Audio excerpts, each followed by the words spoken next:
These 1950 films were banned, censored, or completely erased. Too raw, too rebellious, and way too real for their time. From drug addiction to girl gangs, they showed a side of America no one wanted to admit existed.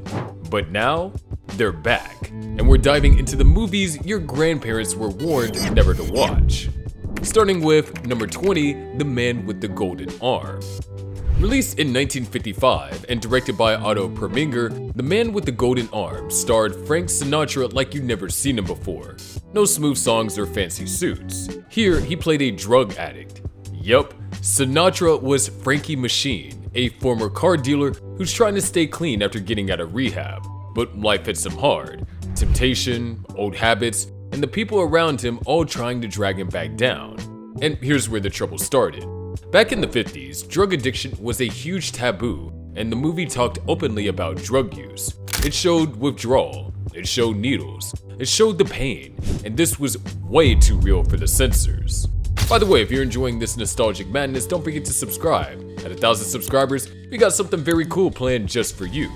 The Motion Picture Association of America denied it the official seal of approval, which basically meant no theaters will touch this. Some cities banned it completely. Others demanded cuts, and religious groups lost their minds, calling it filthy and unfit for the public. But audiences, they were shocked and moved.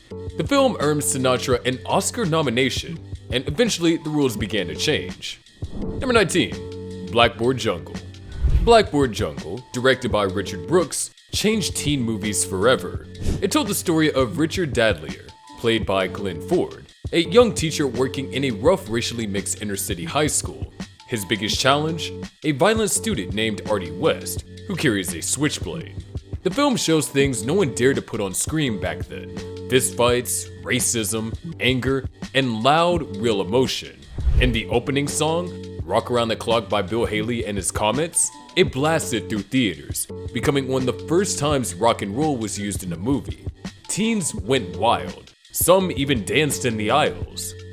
However, the censors were not amused. Memphis banned the film, calling it dangerous. Atlanta said that it was obscene, and Britain wouldn't show it until 1967, and only after cutting scenes with racial tension. Australia banned it too, then later allowed it after slicing 165 feet of film. But despite the bans and cuts, the film lit a fire. It sparked midnight riots, broken theater seats, and a whole new wave of youth movies. 18. No Way Out.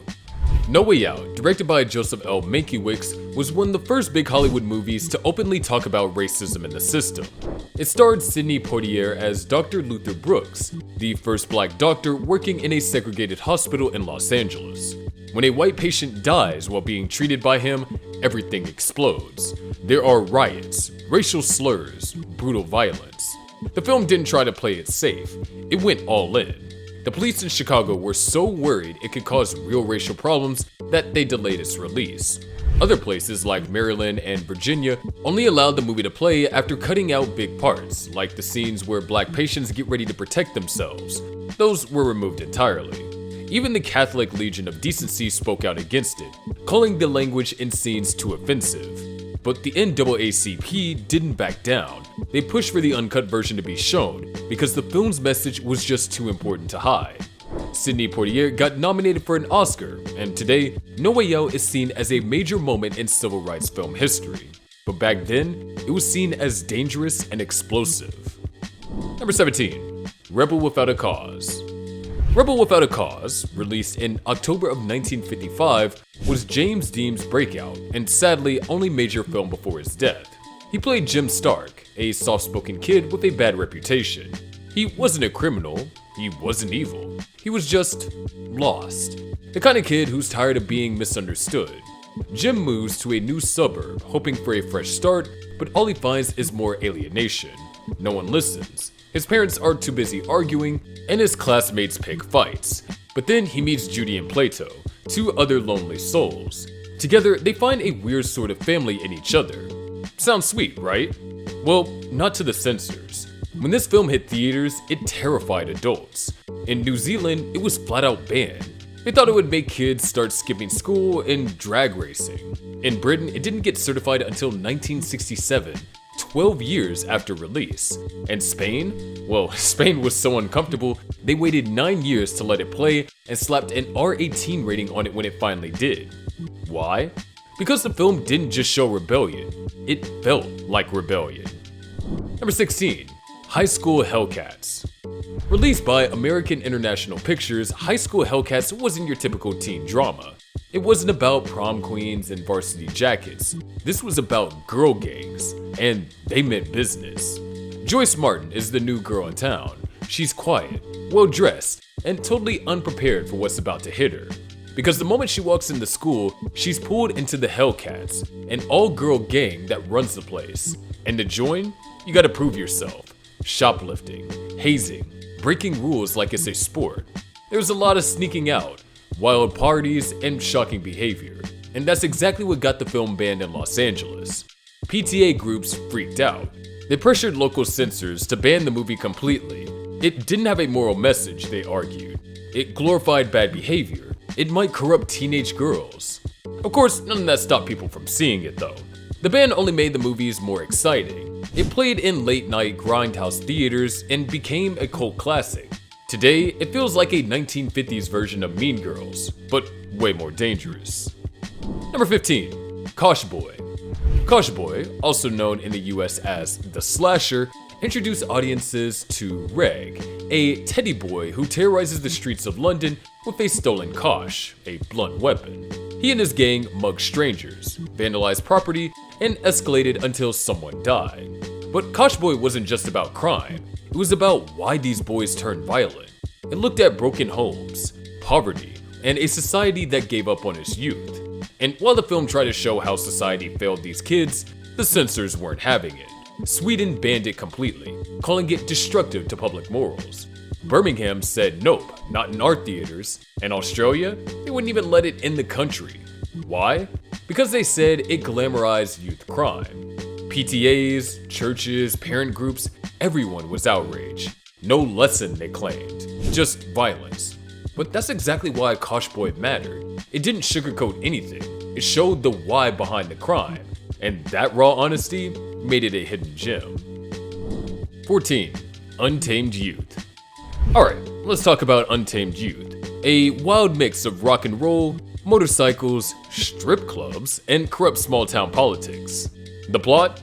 Two sisters, Meg and Judy, inherit an old Tennessee theater. But surprise, the place is actually a brothel.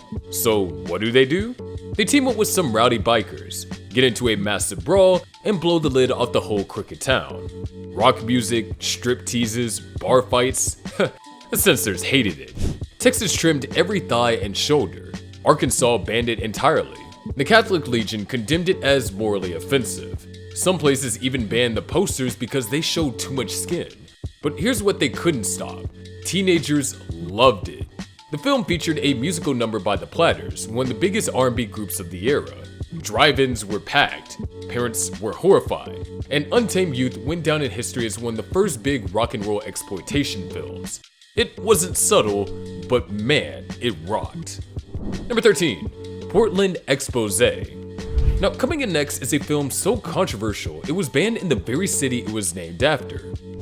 Portland Expose, released in 1957 and directed by Harold D. Schuster, was a gritty crime film that didn't hold back. Based on real government investigation into corruption, it told the story of George Madison, a tavern owner who gets pulled into a dangerous world of mobsters and pinball machine rackets. What starts as a business deal quickly turns into a violent nightmare. The film showed everything. Beatings, acid threats, gun violence up close and personal. It gave audiences a raw look at the dark side of small-town America. While Allied artists distributed the movie wildly, local officials in the Pacific Northwest weren't happy. The planned premiere in Portland was canceled after real people connected to the case threatened to sue. In fact, the film was banned within 30 miles of Portland. Around 20 other cities pulled it too. It was one of the rare cases where legal threats actually shut a movie down. And yet the film thrived in underground circles and midnight showings. 12. Girls Town. Girls Town, released in 1959 and directed by Charles F. Haas, was a wild mix of teenage rebellion, rock and roll, and scandal. It starred Mamie Van Doren as Silver Morgan, a tough blonde girl wrongly blamed for her sister's accidental death. She was sent to a reform school run by nuns, but she's not the quiet type. Inside the school, Silver gets into brutal fights, bar brawls, and tangled plots. But the story isn't just about trouble, it's about her trying to save her real sister from dangerous street gangs. Along the way, the film features musical performances by Paul Anka and the Platters, giving it a pop star edge that teens loved. Even though the movie claimed to teach a lesson, it had steamy shower scenes and even attempted rape. This shocked censors in the US and Europe. In Italy, they banned the uncut version and cut out scenes with full frontal nudity. American cities also forced changes, removing parts with underage drinking and gang fights. Number 11. Glenn or Glenda. You ever watch a movie and go, what the heck did I just witness? Yeah, that's this movie. It's a super low budget psychological drama where Glenn, played by Ed Wood himself, is caught between being the man society wants and the woman he feels inside. Glenn likes wearing women's clothes, and the movie explores his inner pain, confusion, and fear of rejection. The film also shows scenes of cross-dressing, gender identity, and even a dreamlike operation to change someone's gender. Ed Wood used weird camera angles, awkward acting, and surreal scenes to make viewers feel uncomfortable and think deeply. It wasn't violent, but it was definitely bold for the time. British censors took one look at this and said, nope, flat out banned it in 1958. Not allowed back in until 1995. In America, some states demanded edits to remove scenes of men and women's lingerie. The film wasn't even violent, it just dared to talk about gender identity before most people even had the vocabulary. Now, it's a cult classic, bizarre, awkward, and weirdly brave. Number 10. I Venti. I Venti, directed by Gillo Pontecorvo in 1954, tells three powerful stories about young people in Europe turning to crime. It starts in Paris, where teenage pickpockets steal from clueless tourists, then moves to England, where a smart student ends his life after being blackmailed. Finally, in the Naples, where we see poor children being dragged into prostitution just to survive. It's raw, it's violent, and it's real. Shot like a documentary, this movie didn't try to sugarcoat anything. In a time when most movies were clean and polite after World War II, I Venti was brutally honest, and that made people panic. There are scenes of self-harm, poverty, and sexual abuse that were shocking for the time. Censors in the UK saw the suicide scene and the child exploitation angle and were like, hard pass. No certificate, not even a discussion, just banned. It was too real, too raw, and too depressing for the clean-cut post-war fantasy everyone wanted to believe in. Number 9. No Orchids for Miss Blandish. This one's rough, to say the least. No Orchids for Miss Blandish is a British gangster film adapted from a dark American crime novel. The story follows a kidnapping gone wrong. A young heiress, Miss Blandish, gets snatched up by violent gangsters. One of them, Slim Grin, falls in love with her. But this ain't no fairy tale. It's full of torture, obsession, murder, and twisted romance. Critics were horrified. The violence was way too much for 1950s audiences. One review called it the most sickening exhibition of brutality, perversion, and sadism ever shown on a cinema screen. Ouch. British theaters refused to screen it. Some US cities banned it outright. But here's the plot twist. Where it played, it actually made a ton of money. Why? Because people love scandals. No Orchids didn't win awards, but it made headlines. And that's kind of the same thing, right? Number 8. The Violent Years. Written by Ed Wood, yes, that Ed Wood, this black and white shocker gave us girl gangs before it was cool. The main character, Paula, looks like your average 1950s sweetheart. Cute dress, good grades, but when the sun goes down, she turns into a leather-jacketed queen of crime. She leads a group of girls who rob stores, steal cars, and even commit murder. Yeah, this film doesn't hold back. Censors across the country were horrified. Pennsylvania banned it unless all gun violence was cut. Ohio and New Jersey quickly followed. Even the Catholic Legion of Decency condemned it as glorifying crime. And yet, people kept watching. Bootleg copies spread. Late-night showings popped up. Teens passed it around like a secret.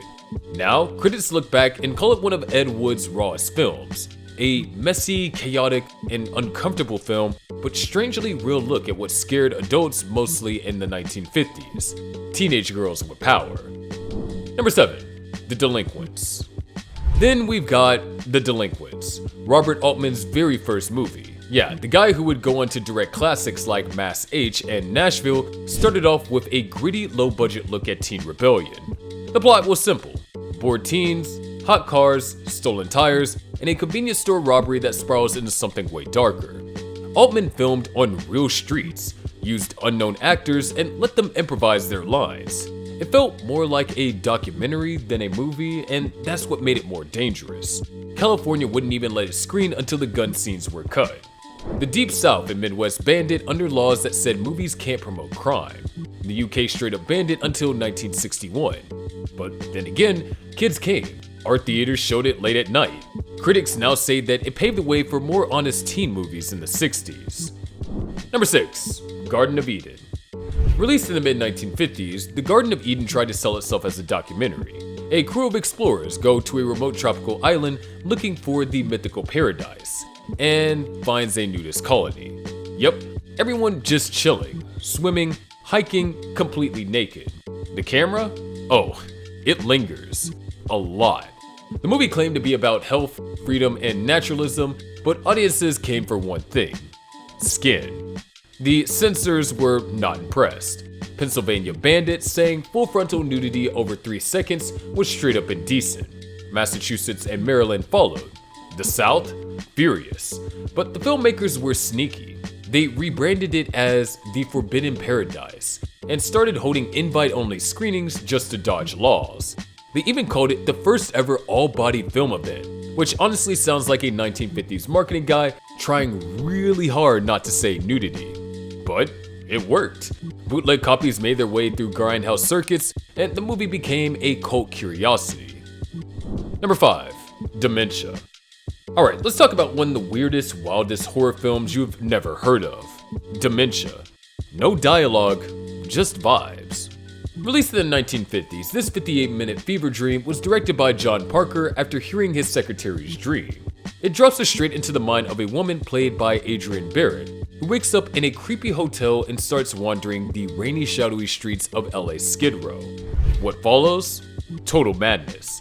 She runs into a knife-selling dwarf, a gross pimp, a violent drunk, and a rich guy who gets way too obsessed, and things go downhill fast. No one is talking, it's just intense score by George Antheil and spooky jazz from Shorty Rogers. The whole thing feels like a mix of horror, film noir, and a dream that you definitely want to wake up from. And yeah, the 1950 censors hated it. New York banned it. They called it inhuman and gruesome. Parker had to shelve it until 1955. Later, it got rebranded with narration by Ed McMahon as Daughter of Horror. The UK didn't even let it screen until 1970. It was just simply too much for the time. Number 4. She Should Have Said No. Directed by Sam Newfield and starring Lila Leeds, yes, the same actress who was arrested for weed with Robert Mitchum in 1948, this film tries to be a warning but ends up being pure drug-fueled drama. Leeds plays a chorus girl who tries marijuana once, and bam, her life spirals. Addiction, public shame, a broken family, even her brother's tragic suicide. The film is full of over-the-top drug dens, gloomy narration, and big bold words flashing across the screen like doom and corruption. In 1953, Pennsylvania banned it for being immoral and indecent. Other states panicked too, thinking it made weed look cool. Newfield tried editing it for re-release, but the damage was done. Even after it re-edited, the damage was still done. It stayed hidden for years, a weird mix of anti-drug message and juicy scandal. Number 3. The Immoral Mr. T's. Okay, so this one's not about crime or tragedy, it's about boobs. Plain and simple. Russ Meyer's 1959 cult classic practically invented the nudie cutie genre. It's a weird little comedy about a shy door-to-door salesman named Bill Tease. He's boring, he's quiet, but then he gets a dental operation, and suddenly he has X-ray vision. Yup, every time he looks at a woman, he sees her completely nude. That's it. That's the movie.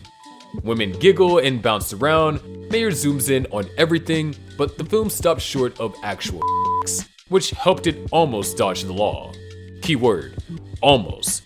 Censors were like, what are we even watching right now? In Baltimore, it was banned for a full year for being obscene. Other places followed, and theaters were forced to edit or stop showing it. But instead of killing the film, it made it famous, and turned Russ Meyer into the king of weird, artsy, softcore cinema. Number 2, The Wild One. Coming in next, we have the 1953 black and white classic starring Marlon Brando as Johnny Strabler, the original rebel on a motorcycle. Leather jacket? Check. Cool sunglasses? Check. Absolute chaos in a small town? Double check. Johnny and his biker gang storm into a sleepy California town and just start doing wheelies, fighting, flirting, and turning every street into a battleground. Now, in America, it was edgy. Critics said it was brutal, suspenseful, and packed with sadism. But in the UK, total panic. The British Board of Film Censors straight up banned it for 14 years. Why? They thought it would inspire real-life riots. No joke. They believed that Brando was too cool, too dangerous, and might make teens rebel in the streets. The ban was finally lifted in 1967 after the leather craze had passed, but by then, the Wild One had already become a legend, and Brando, the ultimate bad boy. And at number 1, we have Baby Doll. Okay, so this one is steamy, even now. Directed by Elia Kazan with a screenplay by Tennessee Williams, the genius behind A Streetcar Named Desire, it tells the story of a frustrated middle-aged cotton gin owner who's waiting for his teenage bride to turn 20 so they could finally consummate their marriage. Yup, that's the plot. It features innuendo, it implies sexual tension, and it has an entire scene with her lying in a crib sucking her thumb. Things get tense when Silva, Archie's seductive Sicilian business rival, shows up and starts playing dangerous psychological games with Baby Doll. When the film hit theaters, all hell broke loose. It was labeled immoral, obscene, and possibly the dirtiest American film ever shown. The Catholic Legion of Decency lost its mind. Theaters dropped it and countries banned it.